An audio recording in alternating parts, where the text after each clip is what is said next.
September 7వ తారీఖు ఆదివారము భాద్రపద శుక్ల పౌర్ణమి రోజున రాత్రి 9:56 దగ్గర నుంచి సంపూర్ణమైనటువంటి రాహుగ్రస్త చంద్రగ్రహణము అనేటువంటిది ఏర్పడబోతోంది.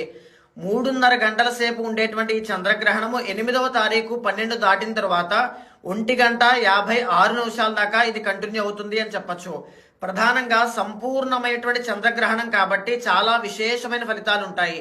ఆ సమయంలో జపము చేసిన, ధ్యానము చేసిన, మెడిటేషన్ చేసిన, మేనిఫెస్టేషన్ చేసినా ఏదైనా సరే వెంటనే నెరవేరుతుంది అని చెప్పచ్చు.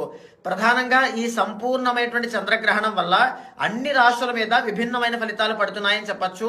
మేషరాశి వాళ్ళకి కావచ్చు, ధనస్సు రాశి వాళ్ళకి కావచ్చు, కర్కాటక రాశి వాళ్ళకి కావచ్చు, వృశ్చిక రాశి వాళ్ళకి కావచ్చు, ఈ గ్రహణం ఎలాంటి ఇబ్బందుల్ని చేకూర్చదు. ఇన్ఫాక్ట్ ఇంకా చెప్పాలి అంటే చంద్రగ్రహణం వల్ల వీళ్ళకి ఇంకా మంచి జరుగుతుంది.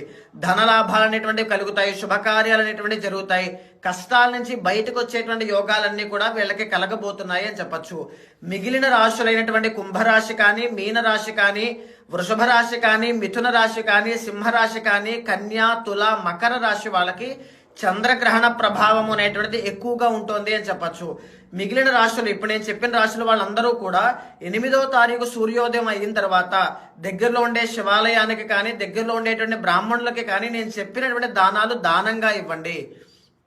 కేజింపావు మినువులు దానంగా ఇవ్వండి, కేజింపావు బియ్యము దానంగా ఇవ్వండి, ఒక వెండి చంద్రబింబము అనేటువంటిది దానంగా ఇవ్వండి. మీ శక్తి బట్టి చిన్న సైజ్ అయినా పర్వాలేదు.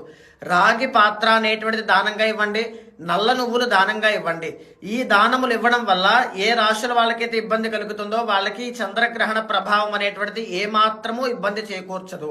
అయితే ఇది శతభిష నక్షత్రము, పూర్వభాద్ర నక్షత్రం కుంభరాశిలో పడుతోంది కాబట్టి కుంభరాశి వాళ్ళు ఎట్టి పరిస్థితుల్లోనూ ఈ చంద్రగ్రహణాన్ని చూడవద్దు. అది మీ ప్రకాశంగా తీసుకోండి.